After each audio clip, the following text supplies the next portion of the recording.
Welcome to the Gems Podcast with Shom, where we celebrate hidden gems and give them their shine.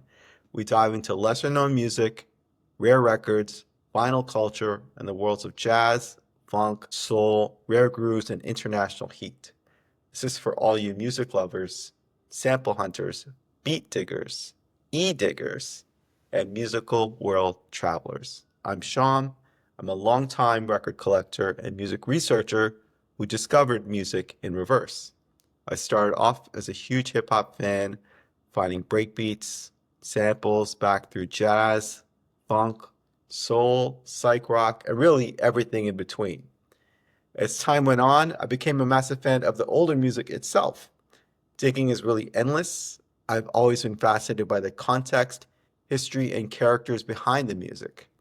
We're here to explore lesser known records that have found new life, whether it's through sampling, reissues, or other ways. Some of you listening may be music experts, OGs who have been in the game for years. Some of you may be newer and learning, but that's all good. As for me, I'm forever a student. The thesis of today's podcast is freedom brings unexpected treasure. On today's podcast, we feature Stark Reality Discovers Hoagy Carmichael's Music Shop. This is a heavily improvised reinvention of a 1958 children's album by Hoagy Carmichael, originally created by the American Public Broadcasting Corporation, better known as PBS, for their children's show, Hoagy Carmichael's Music Shop. Some of you may be very well versed in this record and everything about it. For many of you, you may have no idea what I'm talking about. You might ask, who is Hoagy Carmichael? Carmichael is considered one of the most successful songwriters of the 1930s and 40s, including major hits like Stardust and Georgia on My Mind. These are all-time popular songs in their own right. Dark Reality is an interpolation of his work, fusing jazz, psychedelia, and funk to reinterpret children's songs to crazy and incredible results. It was an odd combination of psychedelic rock and jazz. Certainly isn't like any children's show I've ever heard before. Personally, I remember discovering this record through a friend. I was at his place for a Saturday night listening session. I remember pulling up with a bottle of wine, and he had a really great apartment, well decorated, full of records. And for some reason, he didn't have wine glasses. And so we were drinking whiskey out of mugs. And we were listening to records. And he played me some of the amazing, amazing stuff. And he pulled out this record, Hoagy Carmichael's Stark Reality. And I was just blown away by the musicality of it, the listening experience, looking at the cover art, hearing how he obtained this super rare, and might I say, super costly OG pressing of this really a masterpiece. And the combination of talking to my friend, he's kind of, let's say, one of my main music mentors in this world, and the whiskey and the mind-blowing psych rock jazz fusion. To me personally, that is peak life. Like, some people want great wealth. What I want is records, music, conversation, bit of whiskey. Doesn't get better than that to me. To give you some context of the story, I remember reading through the liner notes and listening to the music and really enjoying the living hell out of it. And I'll play a bit of that just so you get an idea of the vibe of what I'm talking about. This is Comrades by Stark Reality.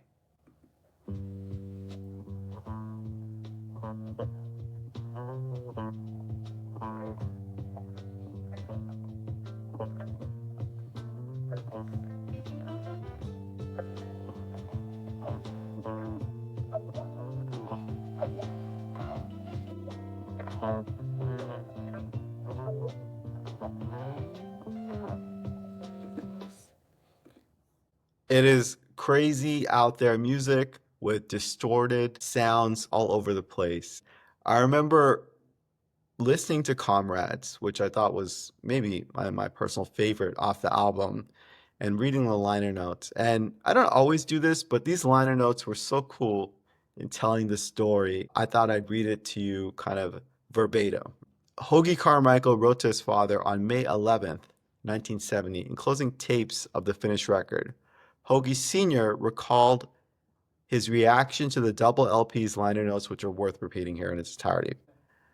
A strange thing happened recently when my piano playing son Randy and I were on our way through a couple of scotches and sodas. A late afternoon delivery, and there I stood with all the tapes of the pre-recorded music for my children's songs TV series. Stark Reality, it says here. Who is Stark Reality? Asked Randy. Some group your brother Hoagie Jr. has been touting, I said wearily.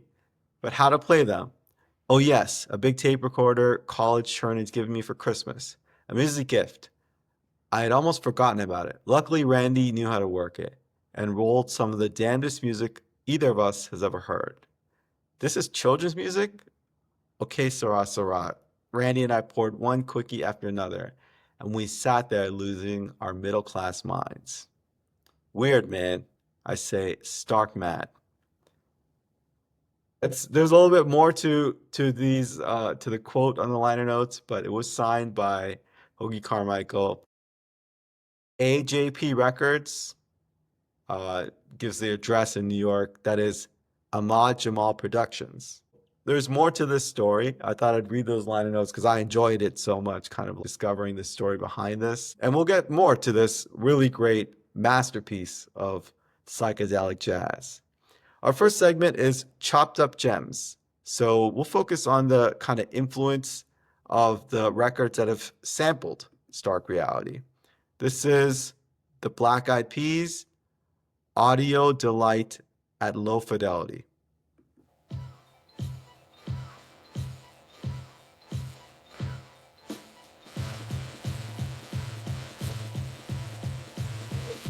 Check it. Ever since I was a little younger, I always had a rhyme that I flung up.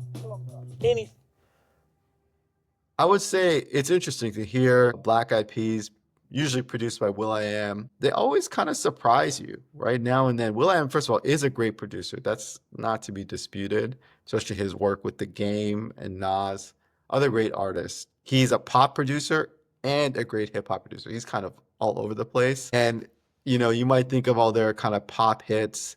Some of them I'm not as big a fan of, but to hear the like kind of professional production on that, I thought it sounded pretty good to me. Another track that I'll play to you is Dreams by Stark Reality. Check this out.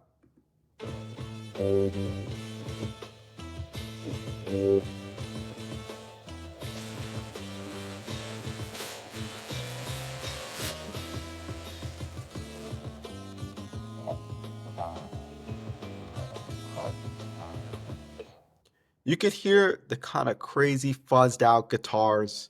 I really like that vibe on Dreams. This is Fig Get the Money by Schoolboy Q.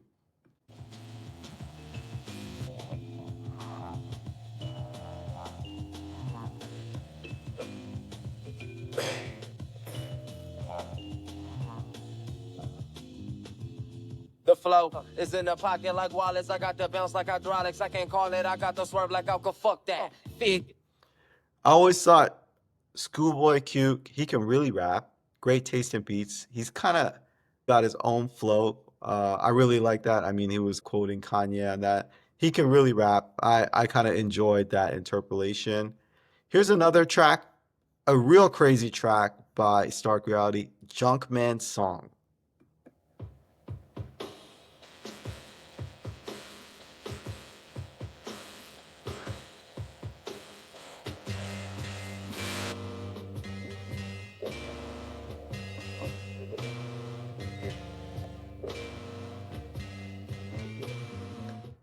You may like that, you may not, but I'll just say this is really way out there. If you think this is a children's record, I don't know what kind of children are listening to Junkman's Song by Stark Reality. It just goes to show how crazy this record is. Here's a sample of Junkman's Song by Main Source, Only the Real Survive.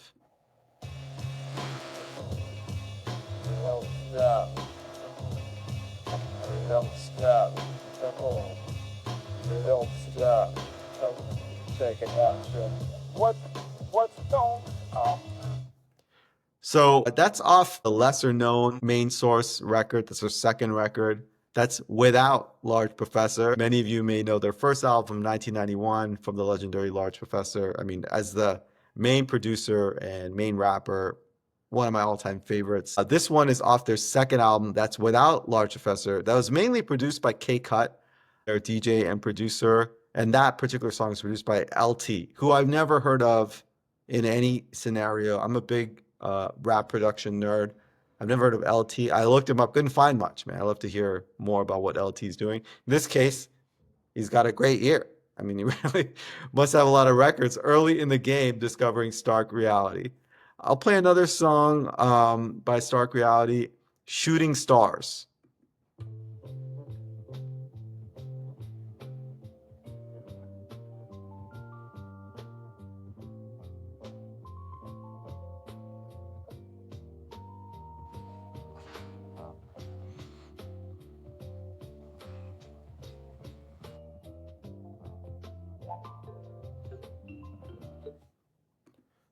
I really like that song. It's one of the best songs on the album, Shooting Stars. This is a sample of Shooting Stars by Madvillain. I feel like every episode I talk about Mad Lib and MF Doom. And I guess, I mean, this time no less. I'll play Scene 3 by Madvillain.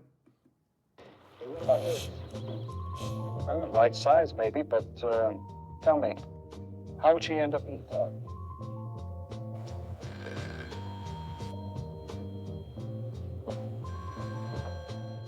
That's off their album Curls in All Caps. That's separate than their first album. It's all kind of mashed together when you think of Madvillain. Things were released at different times.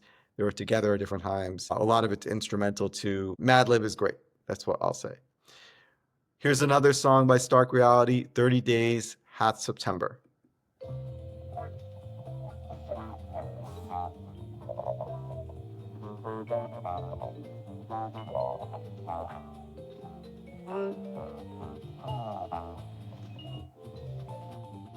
And here's Madvillain, the Illest Villains remix.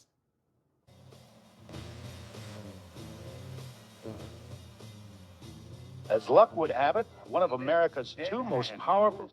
Typical of all of Madvillain's work, lots of samples, vocal samples, sampling of old TV shows. It's really all over the place. They create a world in itself. Classic records by great producers, great rapper. Here's another song by Stark Reality, The Grandfather Clock.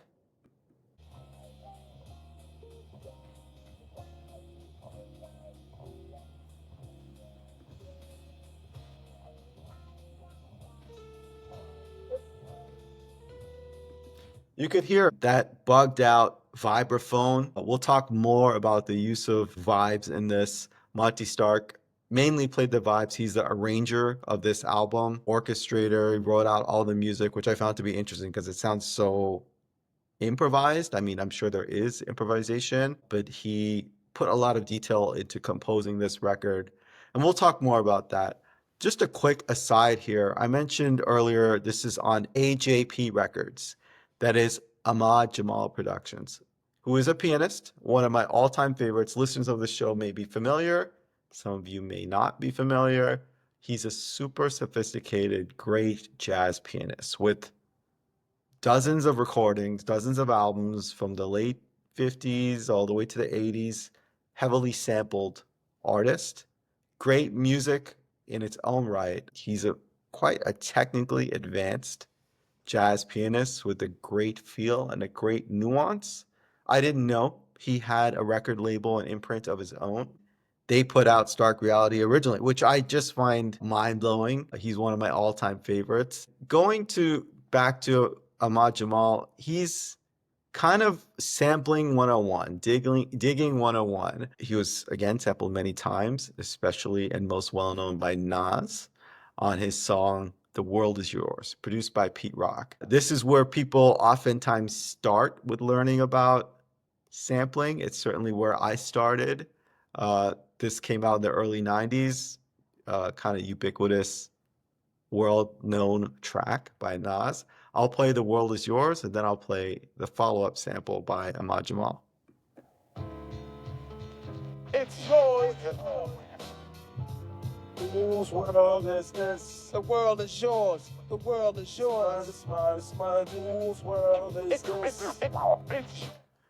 I can never get sick of hearing that song. You guys may have known this kind of music your whole life. Maybe you heard it when it's coming out, or like me, running to the record store as a kid, going to just look at the vinyl of this and how much noise it made when it came out. I love that record, and it's not only a great song in itself, rapping is at the highest level.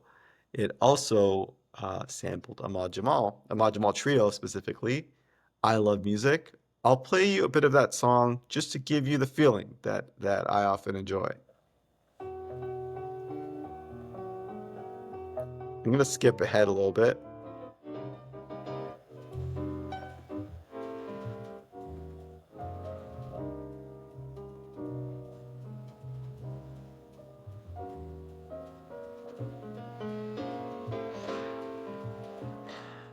I'll just pause and reflect a little bit. I remember being a massive Nas fan. That album was everywhere. And the song The World Is Yours, produced by Pete Rock, one of the greatest producers of all time, and certainly kind of built my ear by listening to his music. Catching that sample way in the middle of the song, I used to think like, wow, the sample's so cool. There's other songs like J. Rue the Damage also sampled that song. I used to just listen to the samples, and now I listen to I Love Music by Ahmad Jamal probably more than I listen to The World Is Yours by Nas. Maybe because it's my lifestyle. I mean, I'm a older person, and that's my vibe. That's my shit. And I just wanted to kind of share with you, no matter how obvious it may be to you guys, but it's cool how we rediscover music in different ways and what's important to you kind of at different times. And I'll just shout out again, Pete Rock is one of the kings of this shit, and I love that song. Now, back to Stark Reality. I know it's a bit of an aside. This is not a thoroughly produced podcast, so I mean, whatever. We'll focus on Behind the Beat now, the story of Stark Reality. Interesting story of this record that I read through a bit of research. Hoagy Carmichael's son, Bix, was nearing 30 years old, or 30 years working on Wall Street. Bix wanted to do something more worthwhile, so he started working at public broadcasting channel, that is a PBS channel, WGBH in Boston, where he met Monty Stark, who did a lot of the compositions at the station. Monty Stark was an Oklahoma-born jazz musician, writer, and arranger and orchestrator. He played the vibes. He was heavily trained. I believe at one point in his life he went to the Berklee School of Music. He's a deeply proficient and technically trained jazz musician. He went on to play in all kinds of scenarios after Stark Reality, Mandrill, even Fleetwood Mac, which I found surprising. At this point, when they met, he was playing at the TV station. He was their all-around music composer, music man. When Bix set out to create an all-new WGBH program, Hoagy Carmichael's Music Shop, a children's show revolving around his father's 1958 children's album, Hoagy Carmichael's Having a Party, Stark was tapped to do the music.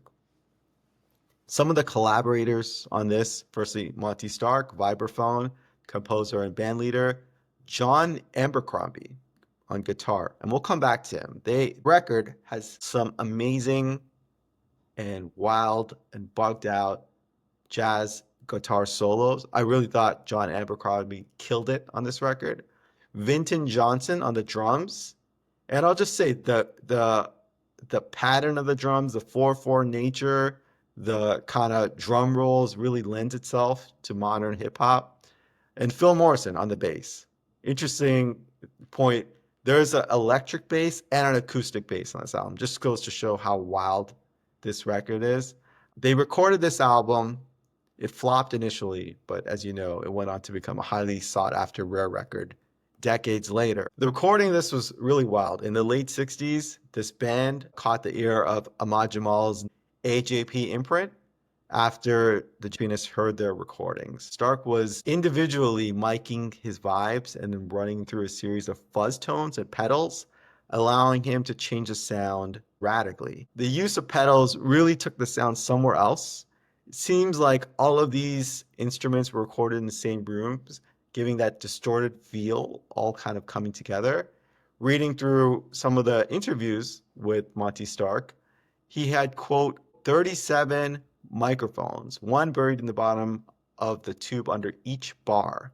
I found a fuzz pedal that would work, a Fender fuzz thing that had two switches on it. The buttons were on the floor. I love to hear these recording techniques and how it creates this wild sound. All of the music was recorded on the same day. The next day they came back, did the vocals, and the third day mixing and mastering. 3 days creating this masterpiece. I find that so interesting. I know music was done differently back then. Today, it oftentimes takes months to record an album. I've heard of albums taking years. I mean, I get it. Interviewed in 2003, Monty Stark said the intention was to play, quote, beautiful melodies with an ugly sound. These were screaming times. There was Nixon, the war, cities burning down. A whole lot was going on, and there was a lot to scream about, end quote. On the song Rocket Ship, which I played earlier, the interview even goes on about how there's signs of Morse code in that with the bass. I mean, it's wild because there's Morse code. It was not explained what the Morse code was trying to convey, but even that is insane in itself. And I don't know why someone would do that on a children's show interpolation, but they're doing what they're doing. The Stark Reality received minor radio play. They played as a quartet going through Cambridge, Massachusetts. No one really went to see them. They went on a tour in California, and they broke up. So they didn't really have much success. Now they've become increasingly important. I mentioned some of the samples that made them popular. I would also give a massive amount of to Stone's Throw Records and Now Again Records, which reissued the album. Egon, who's from, I think he worked at Stone's Throw Records and as well Now Again Records. I know he managed Mad Lib at different times. He did a lot of great archiving and journalism around the liner notes, really repopularized this music to a new generation of listeners, make it a cult classic. And that includes me, that new generation of listeners. So I really want to cite Egon for doing great work in celebrating this music for a new generation. I certainly learned a lot by reading his interviews and liner notes and other things. They had a 3 LP box set coming out, Stark Reality box set called Acting, Thinking, and Feeling, which includes all of their recordings. Full credit to them for bringing this gem to the world. I really want to cite kind of where I learned about this music from and give credit where it's due. Cover Art Chronicles. I'll just share. You can see this very odd children's cover artwork where it's got the AJP stamp on the left, the cool font across the top, and children cartoons with the band playing. It's super 70s in the sense, even the way they're dressed. Very cool cover. I think the cover draws people to discover it in record stores. It's so bugged out in itself. The back, it has the song, side 1, side 2, side 3, side 4. I guess it's a double LP. It's got a plug. Maybe that's indicating the electric feel to this record. You can see here what I read earlier in this podcast, the note, the liner notes by Hoagy Carmichael.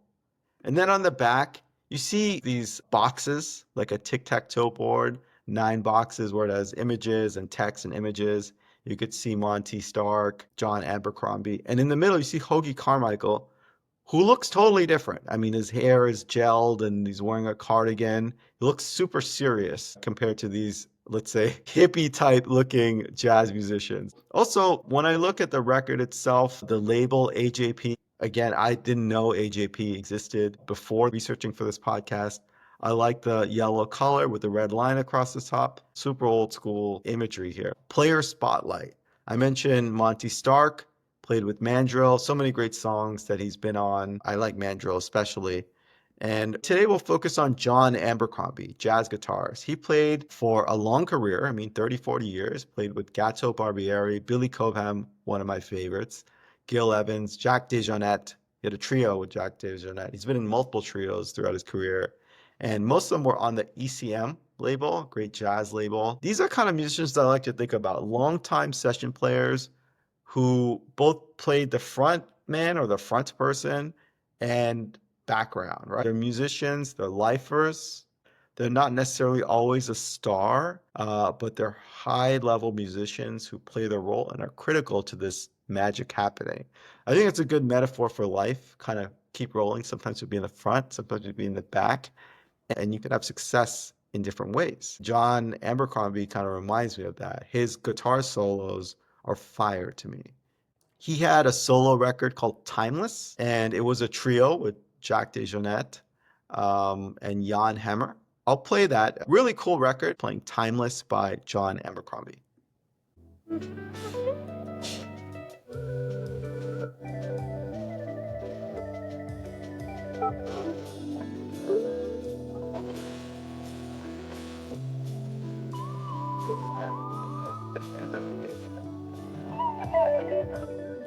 It's a great long record with twists and turns of guitar solos. It's really a vibe. It's a 12-minute track. And that particular song I played, it's a sample by the group Slum Village, who we often talk about, on their song Reunion, which features Dilla after he had his solo work where he became a kind of a star in his own right. I'll play Reunion by Slum Village.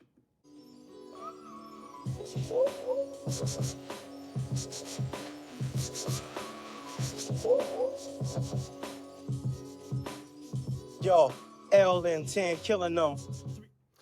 Dilla always sounds good. I really like that song. Despite starting with Dilla, featuring Dilla, it's actually produced by B.R. Gunna, who does a lot of work with Slum Village, one of their main production guys. I really like that era of Detroit hip hop, led by Dilla and other great artists, Black Milk, other artists. When I think about Stark Reality, it's really like discovering a long lost masterpiece. For me personally, it made me want to go deeper in the world of psychedelic jazz and rock. I really like how those worlds blend together. It made me want to learn more about it.